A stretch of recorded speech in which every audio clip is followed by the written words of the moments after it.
The conflict in Eastern Europe between Russia and Ukraine, well, it's getting spicy. North Koreans have been added into the mix, and that could change the entire game plan as far as things are going right now. Serb and Sentinel, let's get into it. Plain and simple, Russia versus Ukraine, it's been going on for a little while, and it's been a tug of war. There have been clear definitive losses and clear definitive wins on both sides, but yet to this point, neither side can clearly state that they have effectively won. With the introduction of North Korean troops a few weeks ago, that adds a different layer. One, you could look at it on the surface level that perhaps Russia is losing manpower and they need reinforcements, so they're getting the North Koreans to help out.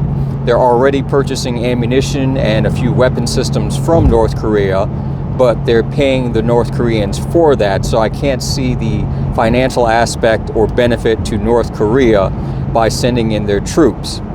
What I'm thinking from this perspective is North Korea has not had a military conflict to effectively field test any of their soldiers in 45, almost 50 years. Effectively speaking, the end of the Korean War and their participation, as it were, in the Vietnam conflict ending in the 70s.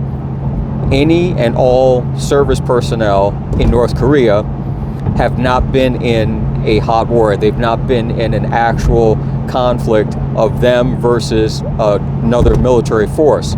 Because if you think about this from this perspective, right now in 2024, there's probably a 20-year-old U.S. infantryman who has been in the military for 2 years, served in Afghanistan in combat, served in a platoon with a sergeant who's probably 30 years old that has been in Afghanistan for 10 years, and they're both serving underneath a captain who's in his 40s, who initially came into the beginning of the Afghan War 20 years ago, and they're all serving under a colonel who most likely got his career going back at the beginning of the first Gulf War. So you literally will have 3 to 4 generations of warfighters in the U.S. military, all having seen various levels of combat, all being able to bring that level of experience to the battlefield, but also to the newer soldiers that are there. With North Korea, they don't have that. If you've ever seen footage of Kim with any of his generals and they stand at the parades and they have a literal entire chest full of medals and ribbons and awards, if you look at those generals, most of them right now are in their 70s to maybe very, very early 80s. Doing the math, that means literally that they would be no more than 5-10 years old at the most during the Korean War. Even going into the Vietnam War, they would have only been 15. So I highly doubt any of them have the military leadership in a combat situation, let alone any captain, any lieutenant, any sergeant. Now, it's not to say that they're not training, and training is a key aspect, it's a fundamental, but 5 years, 10 years, 15 years of training with zero activity, zero action, no actual way of field testing all of the things that you think you're doing right without really knowing about it and not having any reference point.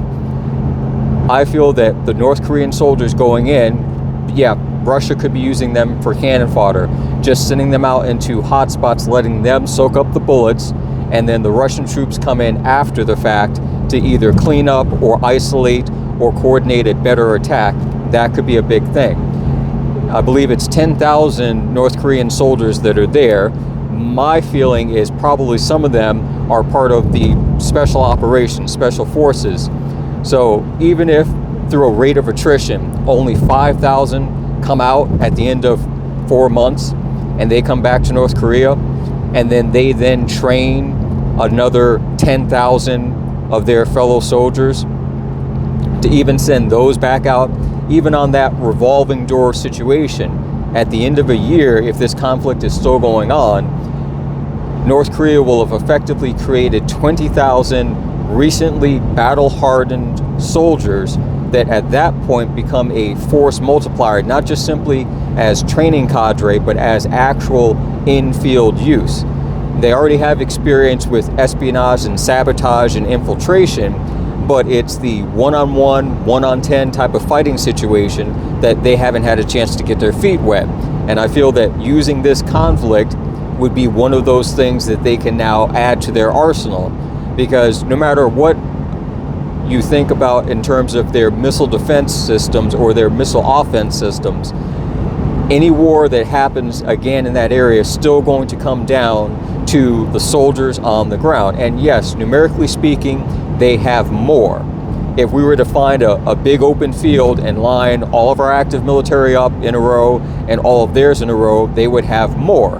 But the competency and the quality that they present is completely different altogether.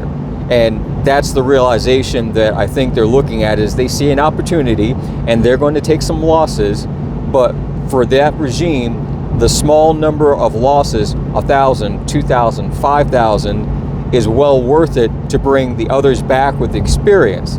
Now, on the flip side, you may have a lot of those soldiers realizing that they are just simply being either sent in to be slaughtered if they're not utilized properly, or they're simply being tossed in, dunked in the water as it were, and then being brought back up again to then train and then redeploy for another rotation, leading the next new batch of soldiers in the field.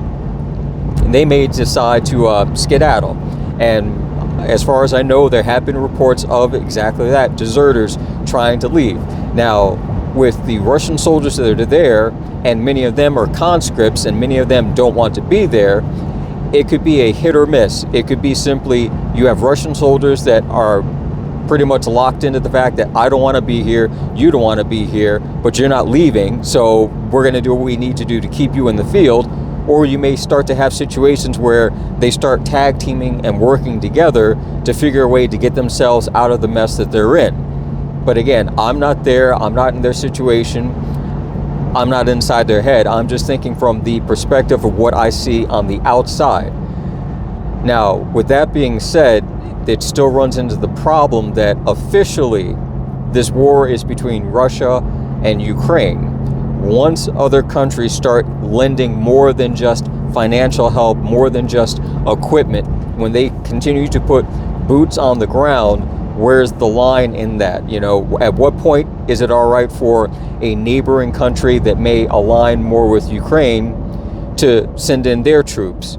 And then perhaps another country that not necessarily is in line with Russia, but considering Russia has the BRICS nations, that many of them, their interests are still tied in with Russia, that they're either going to have to help dig them out of the hole that they're in, or they're going to have to figure a way to bury Russia in the hole quickly and suffocate any potential further action from them and sort of do an end run around Putin to keep their assets afloat. In either case, we all understand that those small little actions like that often lead to the problems of a small hot war becoming a very large global war. And we've all had the talk about World War III is just over the horizon. Well, in this case, I would definitely say it is probably far closer in that situation. And given the veracity that is the fighting that's been going on, and as I said before, there are clear areas where the Ukrainians had the upper hand, and then other areas where the Russians had the upper hand. It's the needles moving back and forth. I did a video when this first started off, and I was under the impression more so that when Russia would go in, they would go in with a powerful, dominating force, a well-organized and pretty much unstoppable fighting machine. But it turned out to be far, far, far from that. It was more of a hodgepodge. Let's put on the clothes. Let's, gas up the tanks and roll out like we're doing a parade demonstration. And now here we are, or more specifically, because I'm not involved in it, here they are trying to dig themselves out of this, because to one extent you can't really walk away from it. At this point, they're both committed into it. They both have seized territory. They've both been, kicking ass and taking names.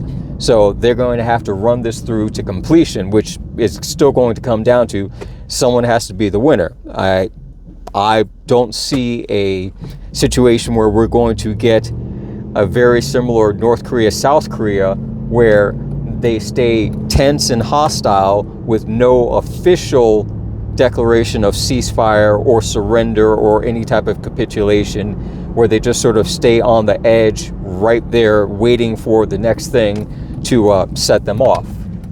But as it is right now, that's something to keep an eye on, especially going into the new political environment that we are here in America when it comes to our new leadership and any of the possibilities of either negotiations, trade deals, or anything else like that could have an effect on not just that conflict in Eastern Europe, but other potential conflict areas in the Pacific and the Asian theater as well. But that's all I got for you for now. Catch you in the next one.